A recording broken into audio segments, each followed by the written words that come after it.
10장에 있는 말씀을 가지고 유월절을 지키다라는 제목으로 우리가 말씀을 한번 묵상해 보겠습니다. 우리 성도님들이 지금까지 지내오시면서 가장 기쁜 때가 언제였습니까? 내가 정말 기뻤다라고 여길 만한 그러한 때가 있었습니까? 아마 분명히 다 있을 거예요, 그죠? 그러한 시간들이 있었을 겁니다. 어때요? 결혼할 때 기뻤습니까? 아니면 자녀를 낳았을 때의 기쁨이 있었습니까? 아니면 처음 직장을 가졌을 때, 첫 직장을 가졌을 때 그 기쁨이 어땠습니까? 그리고 또 직장에서 승진했을 때 그 기쁨이 어땠습니까? 너무 오래돼서 가물가물하십니까? 아니면 아직도 그때만 생각하면 그냥 행복한 미소를 지을 만한 그러한 시간들이었는가라는 것을 우리가 한번 생각해 보면 좋을 것 같습니다. 요즘은 특히 코로나19 때문에 웃을 일이 별로 없잖아요. 벌써 얼마 지났습니까? 2019년 공식적으로 시작된 게 12월부터라고 하더라도 벌써 1년하고 2년이 다 돼갑니다. 이 긴 시간 동안 웃어도 웃는 게 아니고, 그죠? 또 가족끼리 또 지인들끼리 이렇게 모여서 행복한 시간을 보낼 수 있어야 되는데 오랜 시간 동안 그렇게 하지 못해서 참 답답하시기도 하고, 때로는 정말 이렇게 힘들게 우리가 시간을 보내도 되는가라고 염려도 하실 겁니다. 거기에 떠나서 일단 가장 기본적인 의식주 중에 하나인 우리 먹고 사는 문제, 그죠? 자영업 하시는 분들은 정말 힘들게 보내시기도 하고요. 또는 직장 생활 하시는 분들 중에도 보면 갑자기 회사가 이 코로나19 때문에 문을 닫기도 하고 어려움을 함께 이렇게 겪고 있습니다. 그러다 보니까 우리 집은 그래도 별 문제가 없다라고 얘기했는데 가까운 사람들이 힘들고 어려우니까 그 사람들 때문이라도 우리가 어떻습니까? 표현하기도 애매하고 또 나는 괜찮다, 나는 만족한다라고 얘기하기도 미안하고, 그래서 온 사회가 함께 팬데믹이라고 해서 정말 힘들게 그렇게 지나가고 있습니다. 그러다 보니까 좋아도 좋은 것 같지가 않고 기쁘고 감사한 일이 있어도 괜히 나만 그런 것 같아서 또 미안하기도 하고, 그래서 우리가 참 힘들게 여러 가지 모습으로 어려움을 당하고 있습니다. 그래도 우리가 한 가지 기억하면 좋을 것은 그래도 기뻐할 수 있기를 바랍니다. 감사할 수 있기를 바랍니다. 웃을 수 있는 그런 시간들이 되면 좋을 것 같습니다. 그래서 지금은 힘들어서 도저히 못 웃지만 옛날 일들을 추억하시면서 그때 참 좋았었지, 그때 정말 행복했었지, 그때 정말 하나님께서 우리에게 이렇게 놀라운 일들을 행하셨지 라는 것들을 우리가 늘 기억하시면서, 또 거기에 너무 머물러 있으면 안 되지만 그것을 발판으로 해서 우리의 신앙과 삶을 조금 더 하나님 앞에서 업그레이드 시켜나가는 그런 우리들의 모습이 되면 좋을 것 같습니다. 그래서 가장 좋은 것은 가정에 자녀들이 있고 부모님이 계시고 형제가 있듯이 나와 함께 할 수 있는 사람이 있다는 것만으로도 우리가 감사할 수 있기를 바랍니다. 그리고 기뻐할 수 있기를 바랍니다. 가끔씩 싸우고 안 봤으면 좋겠다, 제 속썩이는 사람 제발 없었으면 좋겠다 라고 가끔씩 생각들도 하시겠지만 그래도 함께 있다는 것 자체만으로 우리가 하나님 앞에 감사하며 기뻐할 수 있는 그런 우리의 삶이 되면 참 좋을 것 같습니다. 오늘 말씀을 한번 보시기 바랍니다. 히스기야가 둘째 달에 이렇게 백성들을 다 불러 모아서 무교절, 유월절을 지키려고 합니다. 그런데 모여든 백성들 중에서 어떻습니까? 자신을 깨끗하게 하지 못한 사람들이 있습니다. 그래서 유월절 양은 깨끗하고 성결케 된 사람이 먹어야 되는데 그렇게 하지 못했습니다. 그러다 보니까 함께 모여서 좋은 행복하고 거룩한 시간을 보내야 될 그때에 죄가 생기고 악함이 생겨납니다. 그래서 그 일로 인해서 히스기야가 하나님 앞에 기도합니다. 그러니까 하나님께서 그 히스기야의 기도를 들으시고 그들을 고쳐주셨다라고 말씀합니다. 그러면서 예루살렘에 모인 백성들이 7일 동안 무교절을 지켜야 되는데 7일 더 연장해서 14일 동안 이 두 절기라기는 좀 그렇지만 두 번째 절기를 그렇게 지키게 됩니다. 그러면서 그 가운데 정말 기쁨이 있는, 행복함이 있는 그 모습을 우리에게 보여줍니다. 그래서 오늘 말씀을 통해서 우리가 보기를 원합니다. 첫 번째는 절기를 지키기 위해서 모였습니다. 13절에서 16절에 말씀합니다. 둘째 달에 백성이 무교절을 지키려 하여 예루살렘에 많이 모이니 매우 큰 모임이라. 무리가 일어나 예루살렘에 있는 제단과 향단들을 모두 제거하여 기드론 시내에 던지고 둘째 달 14째 날에 유월절 양을 잡으니 제사장과 레위 사람이 부끄러워하여 성결하게 하고 번제물을 가지고 여호와의 전에 이르러 규례대로 각각 자기들의 처소에 쓰고 하나님의 사람 모세의 율법을 따라 제사장들이 레위 사람의 손에서 피를 받아 뿌리니라 라고 말씀합니다. 히스기야가 유월절을 지키기 위해서 많은 사람들을 모읍니다. 그런데 그 많은 사람들에게 공고하며 정해진 날짜를 알려줍니다.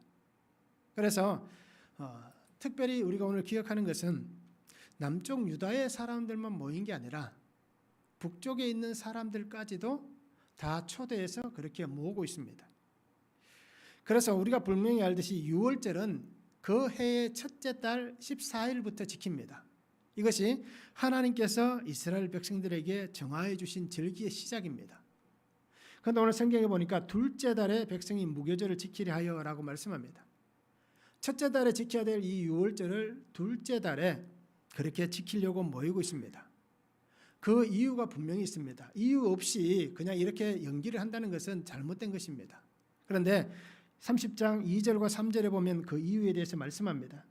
왕이 방백들과 예루살렘 온 회중과 더불어 의논하고 둘째 달에 유월절을 지키라 하였으니 이는 성결하게 한 제사장들이 부족하고 백성도 예루살렘에 모이지 못하였으므로 그 정한 때에 지킬 수 없었음이라 라고 말씀합니다. 하나님 앞에서 거룩한 유월절을 지켜야 되는데, 예배를 드려야 되는데 부족한 것이 생겨난 것입니다. 제사장의 숫자도 부족하고 또 레위인들이 성결케 되지 못했고, 또 가장 큰 이유는 뭡니까? 그렇게 사람들에게 공포를 했는데도 불구하고 가까이에 있는 사람들은 쉽게 올 수 있었지만 먼 곳에 있는 사람들이 아직까지 오지 못했다라는 것입니다. 오늘날 같이 교통이 발달되었으면 전혀 문제가 되지 않았을 것이지만, 그러나 이 시대에는 대부분의 사람들이 도보로 여행을 하잖아요.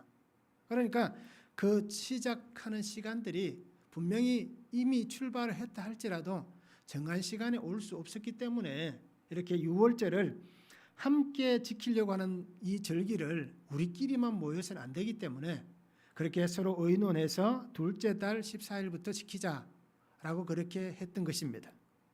그래서 출애굽기 12장 17절과 18절에 보면 너희는 무교절을 지키라. 이날에 내가 너희 군대를 애굽 땅에서 인도하여 내었음이니라. 그러므로 너희가 영원한 규례로 삼아 대대로 이 날을 지킬지니라. 첫째 달 그 달 열나흘 저녁부터 21일 저녁까지 너희는 무교병을 먹을 것이요 라고 말씀합니다. 왜 유월절을 지켜야 되는지에 대해서 하나님께서 말씀해 주셨습니다. 그 유월절 절기가 바로 이 출애굽과 관련되어 있는 사건입니다. 그래서 이스라엘 민족에게는 가장 큰 세 개의 절기 중에 하나가 바로 이 유월절이었습니다. 그리고 하나님 앞에 드려지는 날이었습니다. 그런데 이 날을 우리끼리만 모여서야 되겠냐라는 것입니다. 온 백성들이 하나님 앞에 다 모이기를 원했기 때문에 이렇게 날짜를 연기해서까지라도 지키기를 원하는 모습을 보여주고 있습니다. 그런데 오늘 성경에 보니까 무교병을 먹는다라고 말씀합니다. 이 무교병은 우리가 알듯이 발효되지 않은 것입니다. 누룩이 없는 빵입니다. 그래서 우리가 출애굽할 때에 갑자기 나오게 됩니다.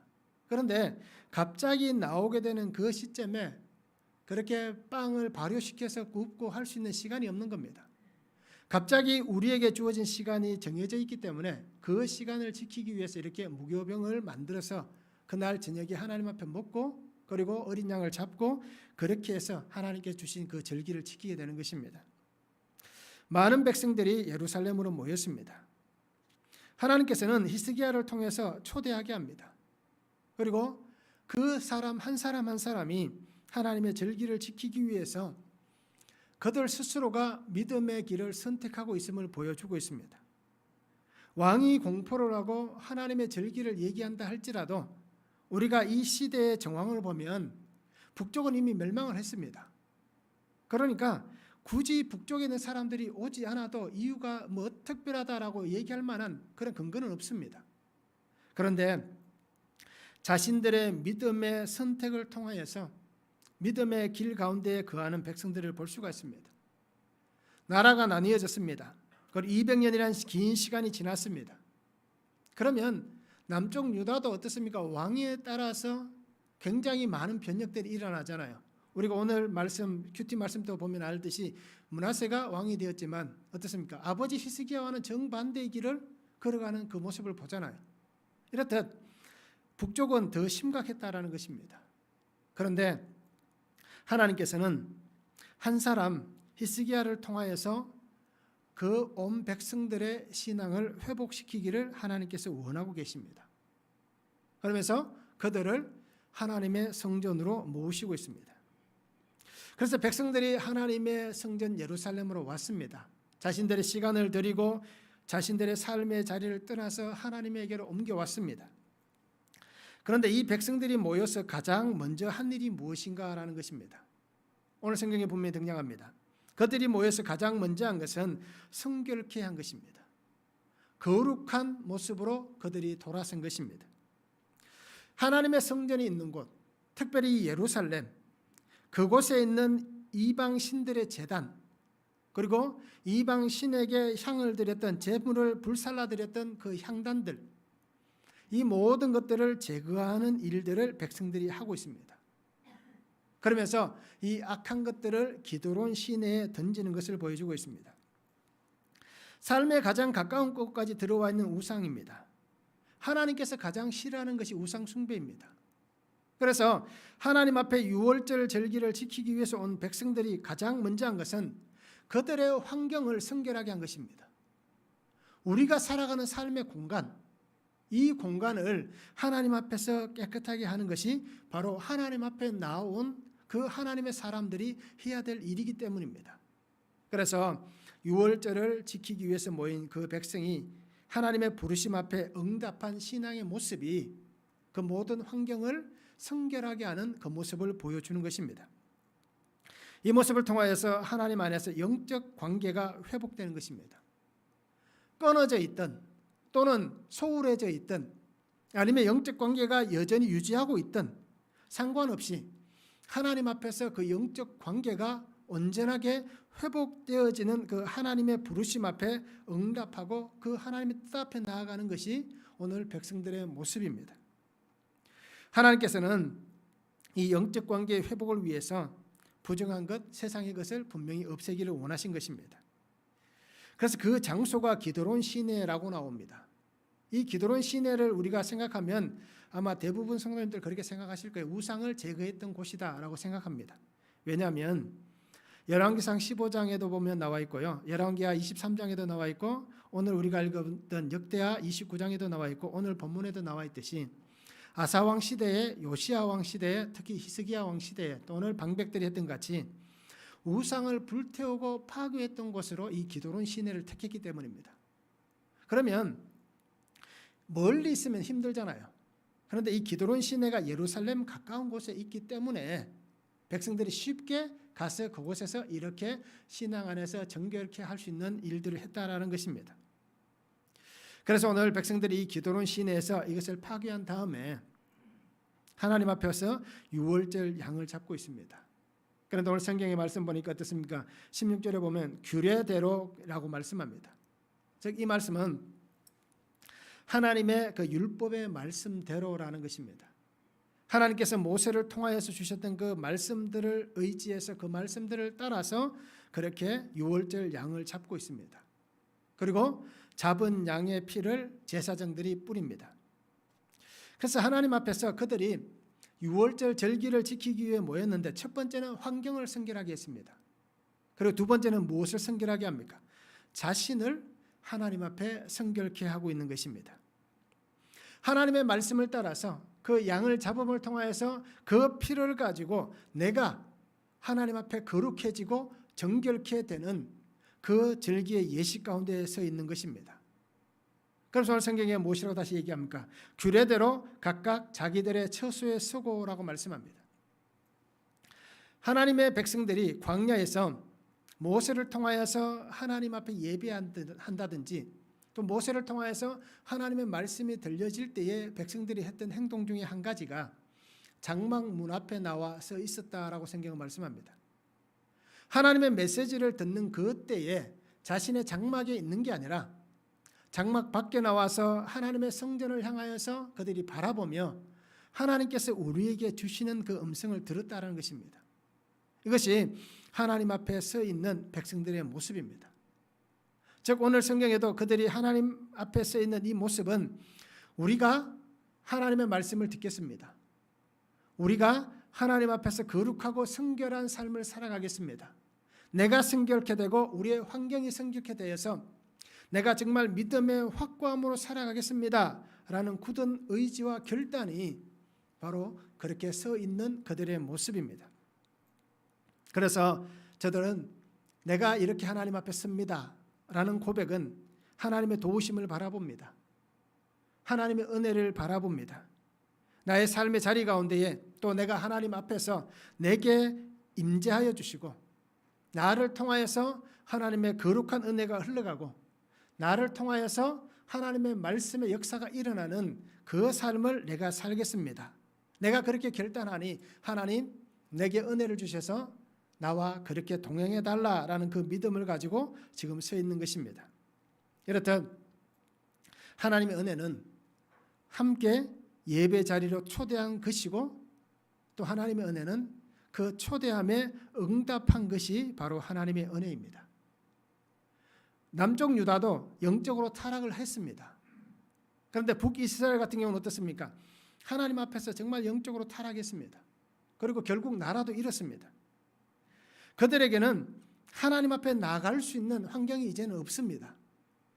그런데도 오늘 어떻습니까? 말씀해 보면 하나님께서 그들을 예배 자리로 초대하고 있습니다. 그리고 그것을 유다 백성들이 기다려줍니다. 이것이 하나님께서 주신 놀라운 은혜입니다.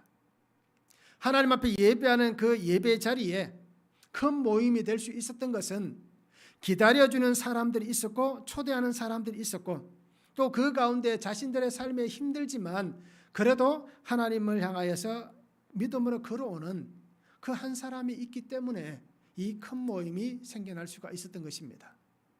말씀을 한번 적용해 보시기 바랍니다. 나는 하나님의 백성이 되기 위해 제거해야 될 나의 우상은 무엇이 있습니까? 나의 속에 있는 우상, 내 환경 안에 자리 잡고 있는 우상, 나는 무슨 우상을 제거해야겠습니까? 또 한 가지는 예배 자리로 초대하며 끝까지 기다려줘야 될 나의 가족 또는 내가 알고 있는 지인들, 그 사람들은 누구입니까? 내가 그들을 위해서 그들에게 손을 내밀어서 그들을 끝까지 기다려줘야 될 사람들은 누가 있습니까? 예배 자리로 초대하기 위해서. 이것을 우리가 말씀을 한번 적용해 보면 좋을 것 같습니다. 두 번째는 백성을 위해서 기도하는 히스기야입니다. 17절에서 22절에 말씀합니다. 회중 가운데 많은 사람이 자신들을 성결하게 하지 못하였으므로 레위 사람들이 모든 부정한 사람을 위하여 유월절 양을 잡아 그들로 여호와 앞에서 성결하게 하였으나 에브라임과 므낫세와 이사갈과 스불론의 많은 무리는 자기들을 깨끗하게 하지 아니하고 유월절 양을 먹어 기록한 규례를 어긴지라. 히스기야가 그들을 위하여 기도하여 이르되 선하신 여호와여 사하옵소서. 결심하고 하나님 곧 그의 조상들의 하나님 여호와를 구하는 사람은 누구든지 비록 성소의 결례대로 스스로 깨끗하게 못하였을지라도 사옵소서 하였더니 여호와께서 히스기야의 기도를 들으시고 백성을 고치셨더라. 예루살렘에 모인 이스라엘 자손이 크게 즐거워하며 7일 동안 무교절을 지켰고 레위 사람들과 제사장들은 날마다 여호와를 칭송하며 큰 소리 나는 악기를 울려 여호와를 찬양하였으며 히스기야는 여호와를 섬기는 일에 능숙한 모든 레위 사람들을 위로하였더라. 이와 같이 절기 7일 동안에 무리가 먹으며 화목제를 드리고 그의 조상들의 하나님 여호와께 감사하였더라 라고 말씀합니다. 유월절 절기를 지키기 위해서 모였지만 가장 큰 심각한 문제가 생겼습니다. 제사장들이 어떻게 합니까? 성결하기 위해서 유월절 양을 잡고 하나님 앞에서 성결하게 했습니다. 그런데 문제가 생겼습니다. 그것은 북쪽에서 온 사람들이 성결치 못한 모습으로 유월절 양을 먹은 것입니다. 이것이 하나님 앞에서 정말 큰 문제가 되었습니다. 에브라임, 므낫세, 이사갈, 스불론의 백성들이 성결하지 않은 채 유월절 양을 먹었다라고 말씀합니다. 하나님 앞에 예배를 위해서 모였습니다. 기쁨과 감사가 있습니다.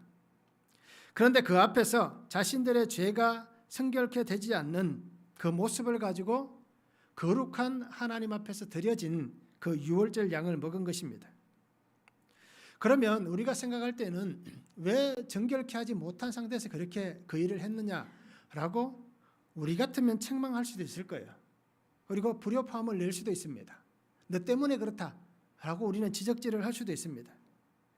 그런데 왜 이들이 그렇게 성결하지 못한 모습으로 유월절 양을 먹었느냐라는 것입니다. 그들이 온 거리가 어떻습니까?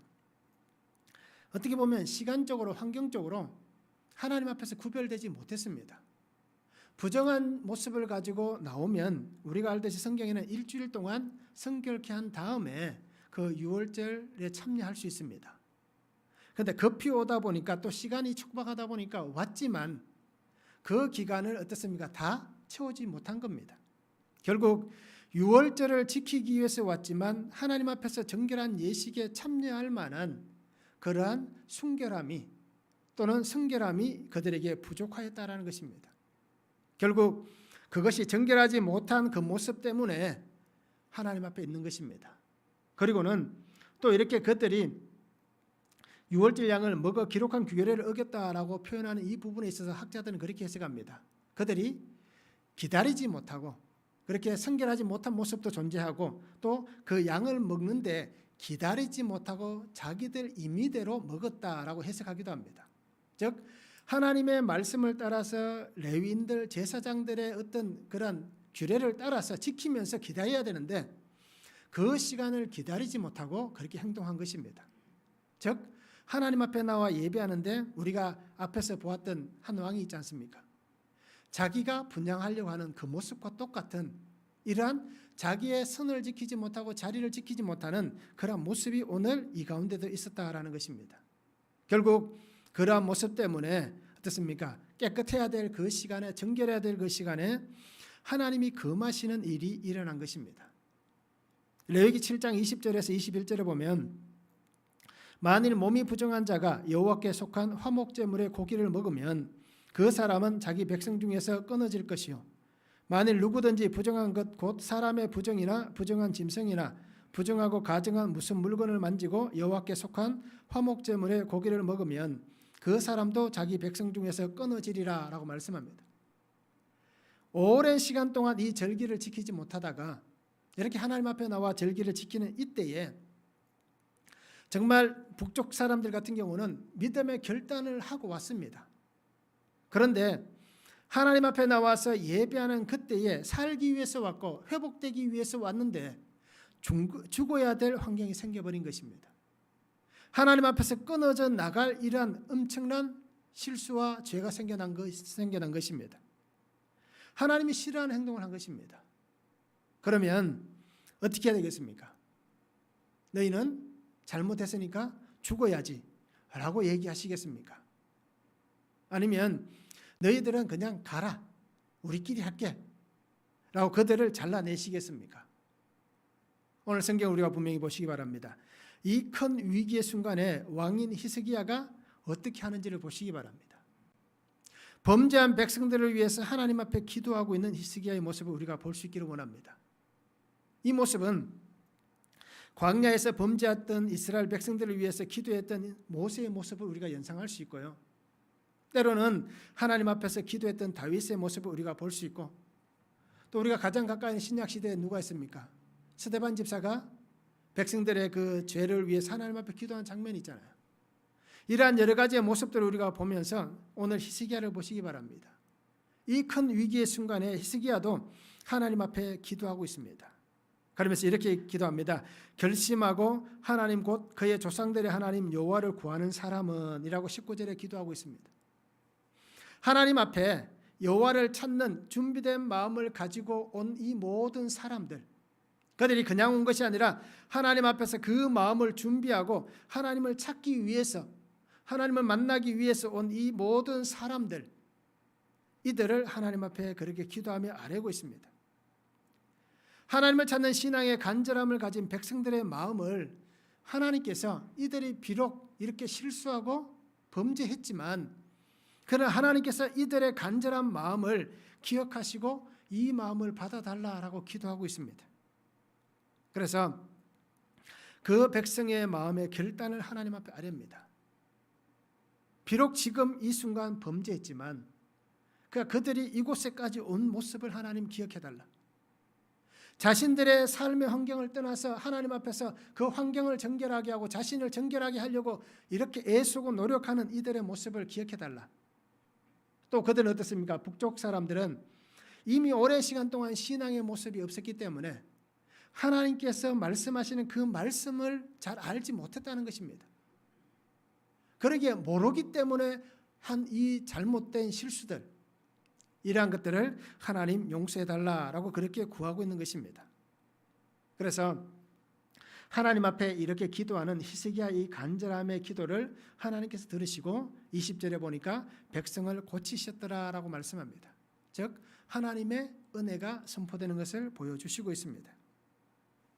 하나님 앞에서 정말 예배가 기쁨이 되고 감사가 될 수 있도록 이 유월절을 위해서 모였던 모든 백성들, 이 큰 무리가 정말 이 예배를 통해서 함께 하나님 앞에 영광을 올려드릴 수 있도록 하나님께서 그들을 고쳐주신 것입니다.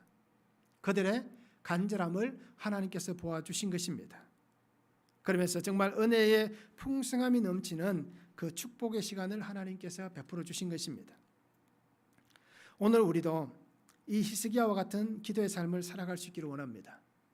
나를 위해서 기도하는 것도 참 중요합니다. 그런데 내가 누군가를 위해서 하나님 앞에 그의 죄를 구한다든지 또는 그의 삶을 놓고 기도하는 것 참 중요합니다. 그래서 내가 하나님 앞에서 거룩하게 살고 하나님 앞에서 은혜 받고 사는 것도 참 좋은 것이지만 그보다 더 좋은 것은 뭡니까? 내가 은혜로 살듯이 그 사람도 하나님 앞에서 하나님의 은혜로 살기를 구하여서 오늘 히스기야의 기도를 들으시고 백성을 고치신 이 하나님의 은혜가 내가 기도하는 그 한 사람도 하나님이 회복시킬 수 있도록 우리가 이렇게 기도할 수 있기를 원합니다. 그래서 기도로 돕는 사람, 또 기도로 위로하는 사람, 그래서 하나님의 나라를 기도함을 통하여서 세워갈 수 있는 우리들의 삶이 되면 참 좋을 것 같습니다. 말씀을 한번 적용해 보시기 바랍니다. 나의 성결하지 못한 것은 무엇이 있습니까? 오늘 이 북쪽의 사람들 같이 내가 성결하지 못한 것은 무엇이 있는가라는 것입니다. 또 한 가지는 나는 돕는 자인가? 아니면 나는 지적하고 정죄하는 자인가? 말씀 한번 적용해 보시기 바랍니다. 나는 잘 도와주는 사람인가? 그래서 히스기야 같이 내가 기도하고 그렇게 위로하고 섬기고 협력하는 이러한 삶의 모습인지 우리가 한번 적용해 보기를 원합니다.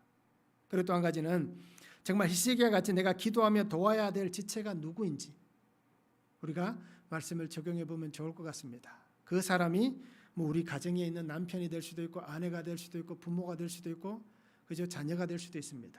또 성도가 될 수도 있고요. 또 우리 이웃의 지체들이 될 수도 있고 우리의 형제들이 될 수도 있습니다. 내가 알고 있는 지인들이 될 수도 있습니다. 그래서 우리가 이 말씀을 적용하시면서 하나님 앞에 우리가 함께 기도할 수 있기를 원합니다. 세 번째는 기쁨의 유월절이 된 것입니다. 23절에서 27절에 말씀합니다. 온 회중이 다시 7일을 지키기로 결의하고 이에 또 7일을 즐겁게 지켰더라. 유다왕 히스기야가 수송아지 1000마리와 양 7000마리를 회중에게 주었고 방백들은 수송아지 1000마리와 양 10,000마리를 회중에게 주었으며 자신들을 성결하게 한 제사장들도 많았더라. 유다 온 회중과 제사장들과 레위 사람들과 이스라엘에서 온 모든 회중과 이스라엘 땅에서 나온 나그네들과 유다에 사는 나그네들이 다 즐거워하였으므로 예루살렘에 큰 기쁨이 있었으니 이스라엘 왕 다윗의 아들 솔로몬 때로부터 이러한 기쁨이 예루살렘에 없었더라. 그때 제사장들과 레위 사람들이 일어나서 백성을 위하여 축복하였으니 그 소리가 하늘에 들리고 그 기도가 여호와의 거룩한 처소 하늘에 이르렀더라라고 말씀합니다. 기쁨의 유월절이 된 것입니다. 무교절을 7일 동안 지켰습니다. 그런데 오늘 성경이 뭐라고 얘기합니까? 백성들이 다시 7일을 더 지키기로 결의하였다라고 얘기합니다. 하나님 앞에서 예배하는 시간이 너무 좋기 때문에 그죠? 삶의 자리로 돌아가야 되는데 가기 싫다는 겁니다. 가끔씩 그런 때가 있잖아요. 어디 뭐 기도하러 가시든지 아니면 여행 갔을 때에 야, 너무 좋다. 그냥 안 가고 여기 있었으면 좋겠다. 라고 여길 때가 있잖아요. 그와 같이 백성들이 7일 동안 무교절을 지켰는데 너무 좋으니까 다시 7일을 더 지키자라고 얘기합니다. 그런데 이 부분에 대해서 왜 연장했는가라는 것을 우리가 볼 필요가 있습니다. 그래서 성경 말씀대로 보면 너무 좋기 때문에 우리가 해석할 때 너무 좋기 때문에 더 지켰다라고 해석할 수도 있습니다. 그런데 신학자들의 해석은 이렇습니다.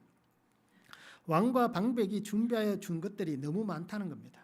그러니까 백성들이 모여들었는데 수없이 많은 사람이 모여왔는데도 불구하고 그 사람들이 먹고도 남을 만큼 너무 많은 것을 준비해 두었기 때문에 그냥 이것을 두고 갈 수가 없는 겁니다.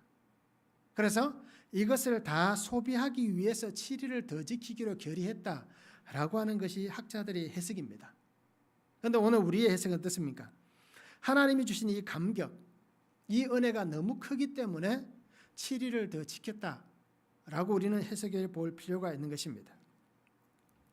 그러면서 오늘 성경에 얘기하는 것이 무엇입니까? 다윗과 솔로몬 시대 이후에 이렇게 큰 은혜를 함께 누렸던 시간은 없었다라고 얘기합니다. 정말 다윗과 솔로몬 시대에 이런 일이 없었겠습니까? 아마 분명히 모임들은 있었을 거예요. 그런데 오늘 성경에서 이렇게 얘기하는 이유 중에 한 가지가 뭐냐면 모여든 백성들의 규모라는 것입니다. 그리고 이 절기의 기간이 정말 성대했다라는 것을 표현하기 위한 하나의 표현 방법입니다. 즉 다윗과 솔로몬 시대 이후에 지금까지 지나오면서 이렇게 많이 모이고 이렇게 함께하고 즐거워하고 행복하고 거룩한 시간은 지금까지 없었다. 지금이 최고의 순간이다. 라는 표현을 담고 있다라는 것입니다. 쉽게 생각하면 우리가 살아가면서 삶에서 가장 행복하고 좋은 시간이 언제라고 얘기합니까? 아마 대부분 사람들이 지금이 내가 사는 시간에 가장 행복하고 좋은 시간이다 라고들 얘기하실 겁니다. 그러면 정말 과거의 시간보다 지금이 행복할까요?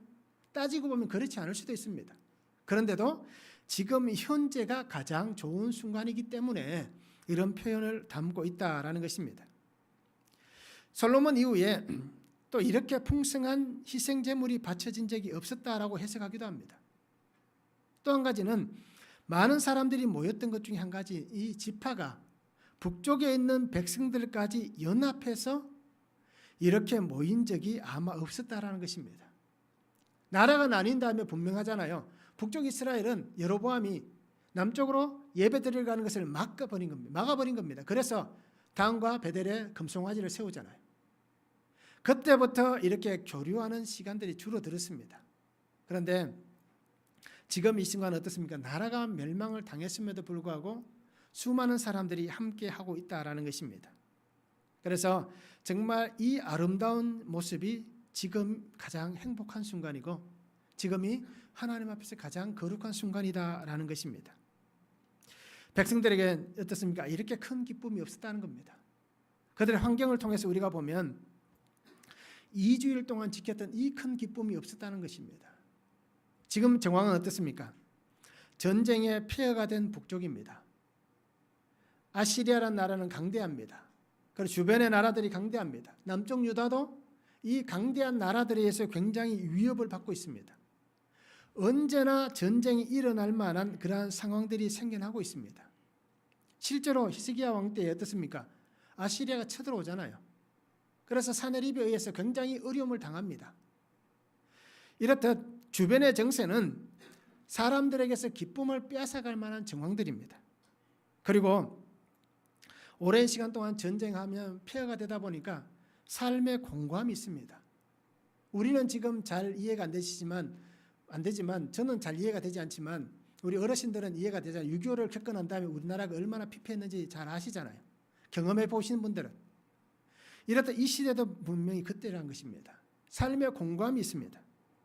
그리고 북쪽 이스라엘 같은 경우도 마찬가지고 남쪽도 마찬가지듯이 6월절 양을 먹는데도 영적으로 무지했잖아요. 알지 못했잖아요. 이런 영적 무지함과 영적 고갈의 삶의 환경이란 것입니다. 그러기에 하나님 앞에서 이렇게 감사하고 기뻐할 만한 일이 없는 그 시대를 살았던 그들에게 정말 이렇게 큰 기쁨이 있는 그때의 모습이란 겁니다. 그러기에 이 6월절 예배를 통하여서 하나님 앞에 온전히 드려지는 이 시간들을 통하여서 모두가 행복할 수 있는, 하나님이 고쳐주심을 통하여서 모두가 성결할 수 있는, 하나님의 위로하심이 있음을 통해서 모두가 하나님 앞에서 하나님 뜻을 바라볼 수 있는 그러한 은혜의 시간이 된 것입니다. 그렇기 때문에 기쁨이 넘칠 수밖에 없는 것입니다. 이 기쁨과 이 감격이 히스기야 왕이 통치를 잘해서, 또는 내가 힘이 있고 내가 지혜롭고 내가 좋은 계략들을 가지고 있어서 이러한 기쁨과 감격이 생겨난 것이 아니라 전적으로 하나님의 은혜 안에 주어졌기 때문입니다. 이것이 하나님의 은혜였고 하나님의 선물이었습니다. 그러기에 위로부터 임한 이 기쁨은 세상에 어떤 것도 빼앗아갈 수 없습니다. 세상이 아무리 우리를 위협하고 힘들게 한다 할지라도 위로부터 임하는 이 기쁨은 누구도 빼앗을 수 없고 빼앗기지 않는다는 것입니다. 사도행전 8장 8절에 보면 그 성에 기쁨이 있더라라고 말씀합니다. 빌립이 사마리아 성에 전도를 합니다. 그러면서 그 성을 전도하면서 빌립이 전도할 때 귀신이 떠나가고 중풍병자가 고쳐지고 못 걷는 사람이 고쳐지는 그 놀라운 일들을 통하여서 위로부터 임하시는 성령의 임재를 통하여서 그 성에 기쁨이 충만하였다라고 얘기하고 있는 것입니다. 그리고 오늘 우리에게도 하나님 주신 이 기쁨이 충만할 수 있기를 원합니다. 예배 자리가 하나님 앞에서 기쁨으로 드려지고 우리 안에 감사가 넘쳐나는 축복의 시간이 되기를 원합니다. 말씀을 한번 적용해 보시기 바랍니다. 예배가 나의 목적을 이루기 위한 수단입니까? 아니면 이 예배가 하나님의 은혜가 임하는 시간입니까? 영과 진리로 예배하며 참 기쁨을 누린 적이 언제입니까? 사마리아 여인같이 하나님 앞에서 이 기쁨을 누렸던 적이 언제인지 우리가 말씀을 한번 적용해 보면 좋을 것 같습니다. 그리고 또 한 가지는 나의 삶에 기쁨이 있는가라는 것입니다. 나의 삶에 이 기쁨이 있는지 우리가 말씀을 적용하면 좋을 것 같습니다. 6월절은 하나님의 구원하시는 은혜였습니다. 이 6월절은 오늘 특별히 이 히스기야와 백성들을 구원하시는 하나님의 은혜입니다. 피 흘림이 없으면 사함이 없다라고 말씀하셨잖아요. 이 피 흘리심을 통하여서 그 백성을 구원하신 하나님께서는 그 모두를 하나님의 거룩한 자녀가 되게 해주십니다. 이렇듯 오늘 예수님께서 우리의 6월절 양이 되셔서 나의 죄를 속해 주셨습니다. 그 구속의 하나님께서 오늘 이 백성들을 고쳐주셨던 것 같이 오늘 나를 고쳐주셨고 나에게 하나님 안에 살아가는 참 기쁨과 감격을 주셨습니다. 그리고 오늘 우리는 하나님 안에서 거룩한 자녀의 삶을 살아갈 수 있기를 원합니다. 인생의 목적은 행복이 아니라 거룩이다라고 우리가 분명히 말씀을 드립니다. 그러기에 나와 함께 하시는 예수님을 통하여서 이 예배가 회복될 수 있고 기쁨이 있고 나의 신앙이 회복되고 기쁨이 있고 나의 삶이 고쳐지고 회복되어서 기쁨이 있고 감사가 있고 그 매일매일 내가 거룩한 자로 살아가는 그 은혜의 삶이 되면 참 좋을 것 같습니다. 그래서 하나님의 뜻이 온전하게 이루어지는 그 축복의 삶을 저 우리 성도님들이 함께 살아갈 수 있었으면 참 좋겠습니다. 날마다 주의 거룩한 그 은혜 안에서 기뻐할 수 있는, 그래서 나를 매일매일 사로잡는 위로부터 임하시는 성령의 그 능력 안에 거하는 그런 축복의 삶을 살아갈 수 있기를 주님의 이름으로 축원합니다. 기도하겠습니다. 사랑의 아버지 하나님 감사합니다. 오늘 또 우리에게 주신 말씀을 바라봅니다. 주의 말씀 안에 살아가게 하시고 주의 은혜 안에 살아가게 하여 주시옵소서. 하나님 앞에 서는 자가 되게 하시고 하나님 앞에서 우리가 죄가 있음을 고백합니다. 우리의 죄를 주님 정결케 하여 주시고 그 예수 그리스도의 십자가 보혈의 은혜로 나를 깨끗하게 하시고 거룩한 하나님의 자녀로 고쳐주시고 회복시켜 주심에 감사를 드립니다. 그리고 우리가 살아가는 모든 삶을 정결하게 하시고 나를 정결하게 하여서 하나님의 거룩한 자로 이 땅에서 예수 그리스도의 십자가 복음의 증인으로 살아가는 귀한 성도의 삶이 되도록 주님 은혜를 다하여 주시옵소서. 내가 거룩하니 너희도 거룩하라고 말씀하시는 아버지 하나님의 그 음성을 듣고 날마다 우리가 말씀으로 나를 새롭게 고쳐나가며 말씀을 통하여서 나의 죄를 고백하며 구속으로 나에게 찾아와 주신 예수 그리스도와 함께 믿음의 선한 길을 아름답게 동행하는 복된 성도의 삶이 되도록 주님 축복하여 주시옵소서. 함께 하실 하나님을 기대하며 예수 그리스도 이름으로 기도하옵나이다. 아멘.